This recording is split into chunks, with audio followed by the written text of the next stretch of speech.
Christmas Bible series. This is a chapter by chapter in Luke, and we're on Luke 20. Jesus' actions up to this point has been cleansing the temple, threatening their power and money. He's been doing a lot. Of course, the Pharisees are going to challenge the authority of Christ. It is Jesus' last week of life, and so things gotta start ramping up a bit. One day, as he was teaching the people in the temple and proclaiming the good news, the chief priests and the scribes with the elders came and said to him, "Tell us, by what authority are you doing these things? Who is it that gave you this authority?" They are trying to trap Jesus. The reason why they are demanding for him to show authority is because they have some human authority. But you don't gain authority unless the main source of authority gives it to you. He answered them, "I will also ask you a question. Tell me, was the baptism of John from heaven or of human origin?" Jesus answering with a question is him trying to force a revelation.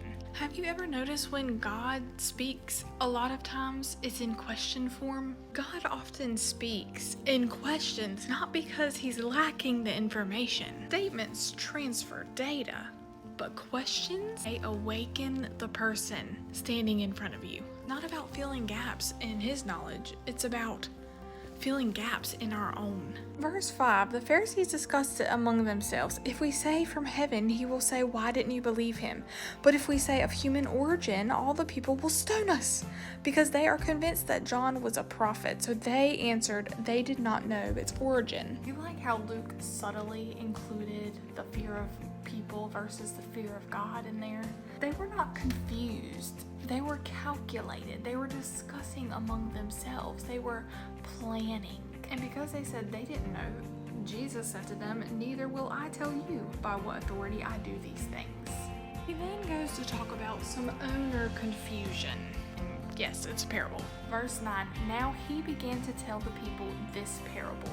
A man planted a vineyard, leased it to tenant farmers, high priests, Sadducees, Pharisees, and went away for a long time. At harvest time, he sent a servant to the farmers so that they might give him some fruit from the vineyard. But the farmers beat him and sent him away empty-handed, just like all of the prophets before. He sent yet another servant, but they beat that one too, treated him shamefully, and sent him away empty-handed. And he sent yet a third, but they wounded this one too and threw him out. Then the owner of the vineyard said, "What should I do? I will send my beloved son. Perhaps they will respect him." But when the tenant farmers saw him, they discussed it among themselves and said, "This is the heir. Let's take him out so that the inheritance will be ours." So they threw him out of the vineyard and took him out. What then will the owner of the vineyards do to them? He will come and take out those farmers and give the vineyard to others. When they heard this, they said, "This must never happen." But Jesus looked at them and said, "Then what is the meaning of this scripture? The stone that the builders rejected has become the cornerstone." These self-righteous farmers wanted the land for themselves. The land doesn't belong to them. This is an ownership problem. Sometimes sin can look a lot like entitlement. Here's the kicker on the cornerstone quote here. This is in Psalms 118:22. This is Passover week right now. This is the last week of Jesus' life. Jesus is quoting Psalms 118, which is actually a song that they sing during the Passover. So these Pharisees, Sadducees, and high priests were probably singing this song and not even realizing the meaning of what they are singing. Stone isn't rejected because it is weak. The stone is rejected because it threatens the builder's design, not the architect's. At this point, they were really trying to get their hands on Jesus, not in a good way. Well, in verse 20, they watched closely and sent spies who pretended to be righteous, so that they could catch him in what he said to hand him over to the governor's rule and authority. They questioned him, "Teacher, we know that you speak and teach correctly, and you don't show partiality, but teach truthfully the way of God. Is it lawful for us to pay taxes to Caesar or not?" But detecting their craftiness, because it is Jesus, he responds, "Show me a denarius.